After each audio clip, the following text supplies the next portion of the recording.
Hi hello నమస్తే welcome to our channel. తాజాగా చూసుకున్నట్లయితే కేసినేని నాని గారు ఇటీవలనే టీడీపీకి రాజీనామా చేస్తానని చెప్పి ఆయన ప్రెస్ ముందుకు వచ్చి మాట్లాడటం అనేది జరిగింది. ఇంకా చూసుకున్నట్లయితే పార్టీలో అవసరం లేదని చెప్పి చంద్రబాబు నాయుడు స్వయంగా అన్నప్పటికి కూడా ఇంకా పార్టీలో కొనసాగటం సబబు కాదని చెప్పి ఆయన ఏం చేశారంటే రాజీనామా చేసుకుంటానని చెప్పి ఆయన తెలియచేయటం అనేది జరిగింది. ఇంకా చూసుకున్నట్లయితే విజయవాడలో ఎంపీ అభ్యర్థిగా వచ్చే ఎన్నికలలో వేరే వాళ్ళకి అవకాశం ఇస్తామని చెప్పి ఆయన స్వయంగా చంద్రబాబు నాయుడు గారు నాతో అన్నారని చెప్పి ఆయన ఏం చేశారంటే రాజీనామా చేసుకుంటానని చెప్పి ఆయన అక్కడ తెలియచేయటం అనేది జరిగింది. ఇంకా చూసుకుంటే ఆయన శుక్రవారం సాయంత్రం టీడీపీ నేతలు వచ్చి నాతో ఈ ఒక మాట మాట్లాడారని చెప్పి ఆయన అక్కడ తెలియచేయటం అనేది జరిగింది. ఇంకా చూసుకున్నట్లయితే వచ్చే ఎన్నికలలో ఎంపీ అభ్యర్థిగా వేరే వాళ్ళకి అవకాశం ఇస్తామని చెప్పి స్వయంగా చంద్రబాబు నాయుడు గారు టీడీపీ నేతలతో మాట్లాడారని చెప్పి టీడీపీ నేతలు వచ్చి నాతో అన్నారని చెప్పి ఆయన ఇటీవలనే ప్రెస్ ముందుకు వచ్చి ఆయన మాట్లాడటం అనేది జరిగింది. ఇంకా చూసుకున్నట్లయితే ఢిల్లీలో లోక్సభ స్పీకర్ గారితో మాట్లాడిన తర్వాత నేను నా యొక్క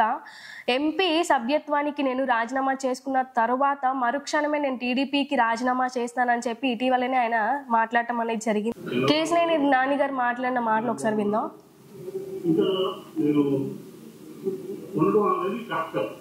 మంచి పరిమాణం అంటే ముందు వెళ్ళి స్పీకర్ గారు అపాయింట్మెంట్ పెట్టాం. ముందు స్పీకర్ గారిని అడుగుతాం, అది స్పీకర్ గారిని రాజీనామా చేస్తాం ఆయనతో అదే రోజు ఆమోదింపు చేసుకుని అప్పుడు పార్టీ రాజీనామా చేస్తాం. ఎందుకంటే పార్టీకి అంటి పదవుల్లో పార్టీ ఉద్దేశం చెప్పకూడదు, ఇంకో పార్టీకి వెళ్ళకూడదు, లేకపోతే ఇంకో నిర్ణయం తీసుకోకూడదు. కాబట్టి అదే తరఫుగా పెట్టారు. ముందు లోక్సభ రాజీనామా చేసి తర్వాత పార్టీకి రాజీనామా చేస్తారు. మా వాళ్ళందరూ నుంచి ఇది చేస్తాం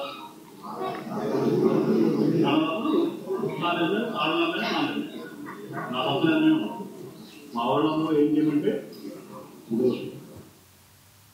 చూసారు కదా ఏమంటున్నారంటే ప్రజెంట్ మొదటిగా నేను చేసే పని ఏంటంటే నేను ఒకసారి ఢిల్లీలో లోక్సభ స్పీకర్ గారితో మాట్లాడిన తర్వాతే నా యొక్క ఏదైతే ఎంపీ అభ్యర్థం ఏదైతే ఉందో దానికి నేను రాజీనామా చేసుకున్న తర్వాతే నేను ఆ టీడీపీకి రాజీనామా చేసుకుంటానని చెప్పి ఆయన అక్కడ చెప్పడం అనేది జరిగింది. ఇంకా చూసుకున్నట్లయితే తిరుమలలో జరుగుతున్న చంద్రబాబు యొక్క సభ నిర్మాణంలో కూడా నేను వేరే వాళ్ళకి ఆ యొక్క అవకాశాలు ఇస్తున్నాను, ఇక మీదట నువ్వు దాంట్లోకి తలదూర్చుకోవద్దని చెప్పి కేసినేని నాని గారితో కూడా ఆయన అక్కడ మాట్లాడటం అనేది జరిగింది.